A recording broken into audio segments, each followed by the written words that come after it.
4 kidnapper 3 और 6 साल के 2 बच्चों और उनके पिता को किडनैप कर लेते हैं। इसके बाद बच्चे के पिता को मारने के लिए उन्हें एक अलग कमरे में बंद कर दिया जाता है, जबकि दोनों बच्चों को एक गाड़ी में डालकर कहीं और ले जा रहे थे। दोनों बच्चों के हाथ पांव रस्सी से बांधकर उसी गाड़ी की डिग्गी में उन्हें छुपा दिया गया था, मगर तभी उसी गाड़ी का एक्सीडेंट हो जाता है। अब इसके बाद जो कुछ होता है उसे सुनकर आपको एक साथ कई मुहावरे याद आ जाएंगे।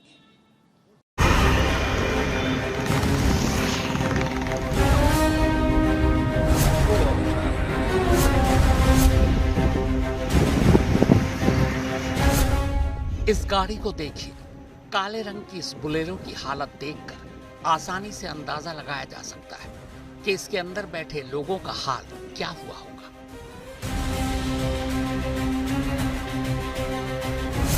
इस गाड़ी के बराबर में खड़े अब इस लंबे चौड़े टैंकर को भी देख लीजिए। यही वो टैंकर है जिससे ये बुलेरो बेहद तेज रफ्तार में जाकर पीछे से टकराई थी। वो तो शुक्र है कि टैंकर तब इसी तरह सड़क किनारे खड़ा था। अगर चलती टैंकर से टक्कर होती तो पता नहीं ये बचा खुचा बुलेरो भी बचता कि नहीं। खैर, अब आप आगे से पीछे तक इस बुलेरो की हालत देखिए।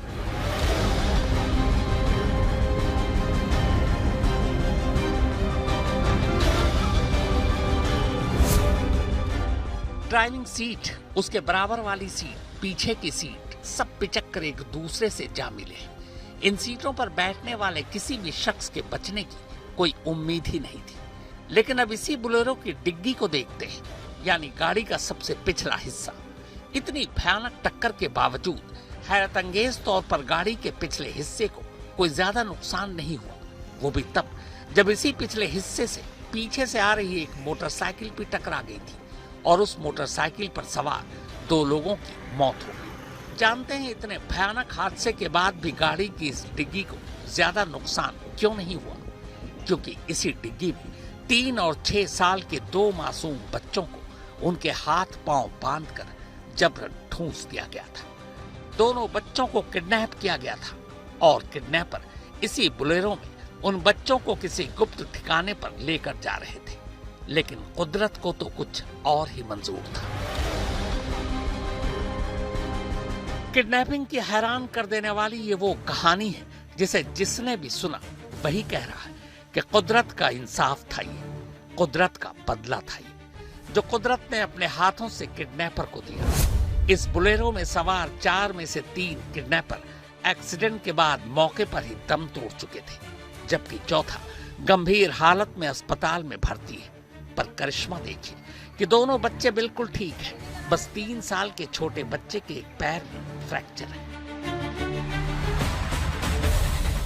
इस कहानी की शुरुआत होती है 1 अप्रैल को। उबर की गाड़ी चलाने वाला ड्राइवर मनोज यूं तो बरेली का रहने वाला है, मगर रोजी रोटी की वजह से वो काफी वक्त से गुरुग्राम में अपने परिवार के साथ रह रहा था। मनोज के घर में पत्नी, 3 और 6 साल के 2 बेटे और 15 साल की गोद ली हुई एक बेटी रहती है।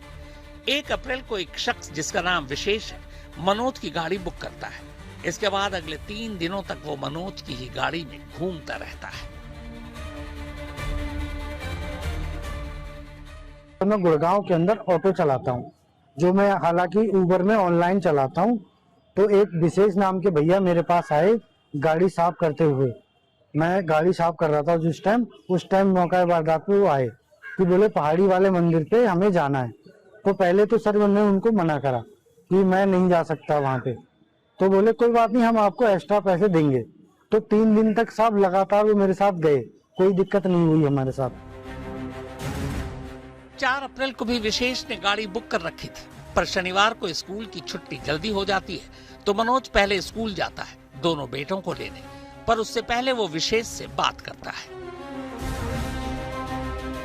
शनिवार का दिन था, मेरे बच्चे जाते हैं स्कूल। उस टाइम बच्चों की थी छुट्टी। मैंने इनको फोन करके पूछा कि भैया, विशेष भैया, आप अकेले जाओगे या कोई और है आपके साथ? तो बोले मैं अकेला ही जाऊंगा, कोई दिक्कत नहीं है, बच्चों को आप ला सकते हो, कोई बात नहीं। बच्चे इन्होंने विशेष भैया ने जो है दर्शन करे वहां पे, अच्छे से अपना जो भी करना था करा, पूजा पाठ। उसके बाद गाड़ी लाए मेन रोड की तरफ। जब मेन रोड की तरफ सर गाड़ी लेके आए तो इन्होंने ये बोला कि हम बाथरूम करेंगे। मैंने बोला कोई बात नहीं, आप बाथरूम कर लो। उसके बाद जो है मेरा बड़ा बेटा भी बोला कि पापा हमें भी सुसु आई है, छोटा वाला बोला हमें भी सुसु आई है। तो मैंने बोला बेटा एक तरफ आप लोग कर लो सुसु। असल में विशेष 5 किडनैपर में से एक था। वो बीते 3 दिनों से मनोज की रैकी कर रहा था। 4 अप्रैल को उसे मौका मिल गया और लगातार उसका पीछा कर रहे उसके बाकी साथी किडनैपर बुलेरो कार में मनोज और उसके दोनों बेटों को किडनैप कर लेते हैं। इसके बाद गाड़ी बरेली की तरफ चल पड़ती है। पीछे से एक गाड़ी ब्लैक कलर की आई, उसमें गाड़ी में तो तुरंत ही हमें पहले तो मेरे बड़े बेटे को उठाया, दूसरी बार छोटे बेटे को मेरे को उठाया कि अगर तुम लोग कोई चिल्लाए तो तेरे दोनों बेटों को यहीं पटक के मार दूंगा जी। उसके बाद गुरु द्रोणाचार्य की तरफ से गाड़ी इन्होंने काफी स्पीड में सर चलाई। इसके बाद सोना रोड की तरफ गाड़ी लेके आई, तब भी इन लोगों ने मेरे साथ कोई हादसा नहीं करा। उसके बाद जब बुलंदशहर की तरफ गाड़ी पहुंची है तब इन लोगों ने मुझे बोला कि अगर ज्यादा चिल्लाओगे चूंचा करोगे तो तुम्हें यहीं मार देंगे। फिर सर मेरा फोन था वो भी फेंक दिया इन लोगों ने और आंख पे पट्टी, सब मेरे करीबन फरीदपुर 15 मिनट पहुंचने से पहले आंखों पे पट्टी बांधी और मुझे कमरे में एक बंद कर दिया गया था। ऑटो ड्राइवर 27 वर्षीय मनोज अपने दोनों बच्चों के साथ, दोनों नाबालिग बच्चों के साथ इस हनुमान मंदिर में आया था। ये सिकंदरपुर पहाड़ी पर, गुरुग्राम के सिकंदरपुर पहाड़ी पर स्थित हनुमान एवं शनि मंदिर है। और जब 4 तारीख को यहां पे पहुंचा, घर नहीं पहुंचा, मनोज की पत्नी को शक हुआ। मनोज की बीवी इस मंदिर के पास आई। यहां पे मनोज का ऑटो तो खड़ा था लेकिन न तो बच्चे थे और न ही मनोज। 4 अप्रैल की रात ही 2 बच्चों और उसके पिता को किडनैप करने के बाद बरेली लाया जाता है। वहां सभी को एक घर के अंदर बंद कर दिया जाता है। उधर देर रात तक जब मनोज दोनों बेटों के साथ घर नहीं लौटता तो मनोज की पत्नी और दोनों बच्चों की मां पूजा गुरुग्राम थाने में रिपोर्ट लिखा देती है। इधर अब 5 अप्रैल हो चुका था। किडनैपर पहले ही ये तय कर चुके थे कि उन्हें मनोज को मारना है। लिहाजा 5 अप्रैल को 4 किडनैपर दोनों बच्चों के हाथ पांव बांधकर उन्हें बुलेरो गाड़ी की डिग्गी में डाल देते हैं। बाकी 4 किडनैपर अब उसी बुलेरो में बैठते हैं और नए ठिकाने की तरफ चल पड़ते हैं। गाड़ी अब मुरादाबाद दिल्ली हाईवे की तरफ जा रही थी, वो भी बेहद तेज रफ्तार से। अभी तक जो जानकारी आई है इसमें इनका प्लान अल्टीमेटली इसको मारने का था। तो बच्चों को लेके कहां जा रहे थे? जिस गाड़ी में एक्सीडेंट हुआ था, बच्चों को कहां शिफ्ट करने जा रहे थे, क्या जानकारी देखी? क्योंकि ये अभी पूरी जानकारी इसमें नहीं हुई है। ये इतना जरूर है कि ये बच्चों को कहीं और शिफ्ट कर रहे थे और ये दिल्ली की तरफ जा रहे थे। जो मुरादाबाद बरेली हाईवे है उस पे ये दिल्ली की तरफ जा रहे थे। बुलेरो गाड़ी अब मुरादाबाद दिल्ली हाईवे की तरफ भाग रही थी। चूंकि किडनैपर डरे हुए थे और जल्दी में भी, लिहाजा गाड़ी की रफ्तार बेहद तेज थी। तभी मुरादाबाद दिल्ली हाईवे पर एक जगह सड़क का काम चल रहा था। बुलेरो के ड्राइवर ने गाड़ी रॉन्ग साइड ले ली, पर रफ्तार अब भी तेज थी। इत्तेफाक से आगे एक टैंकर सड़क किनारे खड़ा था। गाड़ी पहले से ही रॉन्ग साइड पर दौड़ रही थी। बदनसीबी से एक मोड़ के ठीक बाद सड़क किनारे एक बड़ा सा टैंकर खड़ा था। ड्राइवर को जब तक वो टैंकर दिखाई देता, तेज रफ्तार की वजह से गाड़ी पर से उसका कंट्रोल खो गया और गाड़ी सीधे जाकर टैंकर से टकरा गई। इसी लखनऊ दिल्ली हाईवे, ये रास्ता गुड़गांव से लखनऊ की तरफ जाता है और इसी हाईवे पे ये जो बुलेरो है, ये बुलेरो तेज रफ्तार से आती है और ये टकरा जाती है एक खड़े हुए टैंकर में और उस टैंकर के साथ इतनी भयंकर टकराव होता है कि इसमें मौजूद 4 में से 3 लोगों की मौके पर ही मौत हो जाती है। एक और बदनसीबी ये कि उसी वक्त पीछे से एक मोटरसाइकिल भी आ रही थी। बुलेरो और टैंकर के टक्कर की वजह से मोटरसाइकिल भी अब बुलेरो के पीछे जा टकराई। मोटरसाइकिल पर 2 लोग सवार थे, दोनों की ही मौके पर मौत हो गई। कुछ राहगीरों ने फौरन पुलिस को हादसे की खबर दी। अब पुलिस मौके पर आती है, बुलेरो से एक एक कर 4 लोगों को लहूलुहान हालत में बाहर निकालती है। पर तभी एक पुलिस वाले की नजर गाड़ी की डिग्गी पर पड़ती है। पुलिस हैरान रह जाती है। 2 बच्चे जिनके हाथ पांव बंधे थे बुरी तरह डरे सहमे रो रहे थे। फौरन पुलिस सभी को गाड़ी से निकालकर अस्पताल ले जाती है, पर तब तक बोलेरो में सवार 3 लोग दम तोड़ चुके थे, जबकि एक की हालत गंभीर थी।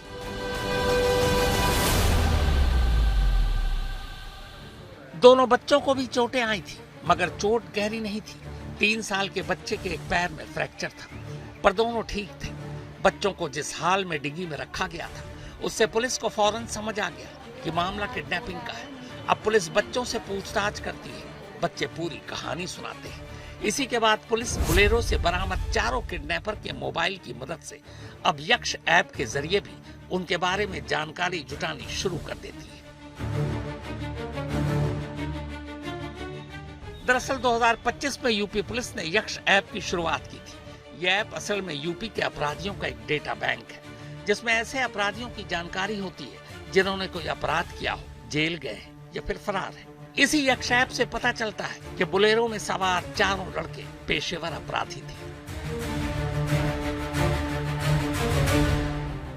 उधर पुलिस की दूसरी टीम को जैसे ही पता चलता है कि चौथा शख्स होश में आ गया, पुलिस उससे भी पूछताछ करती है।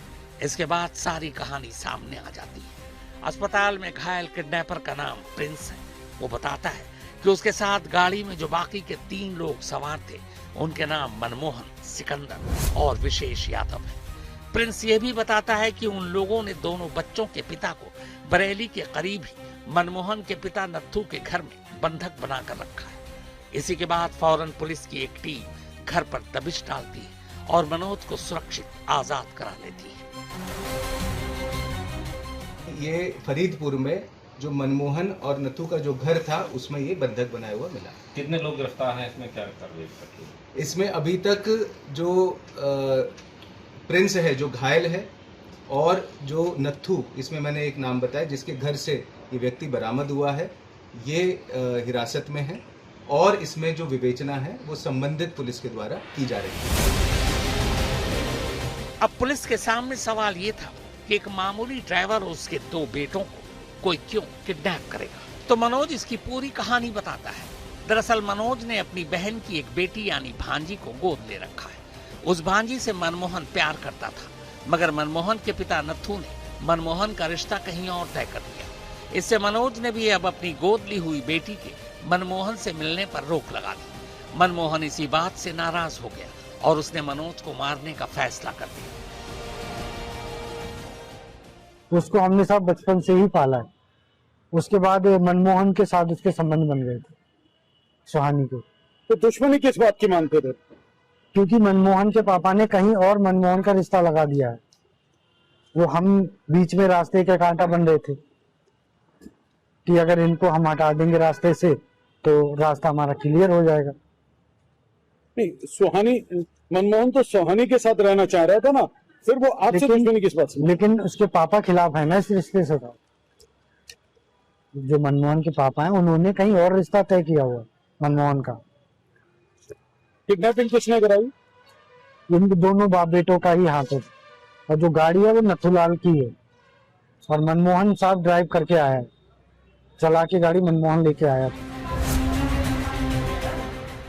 मनमोहन और उसके साथी दोनों बच्चों को कहीं और बंधक बनाकर रखने के लिए ले जा रहे थे, या दोनों बच्चों को भी मार देना था।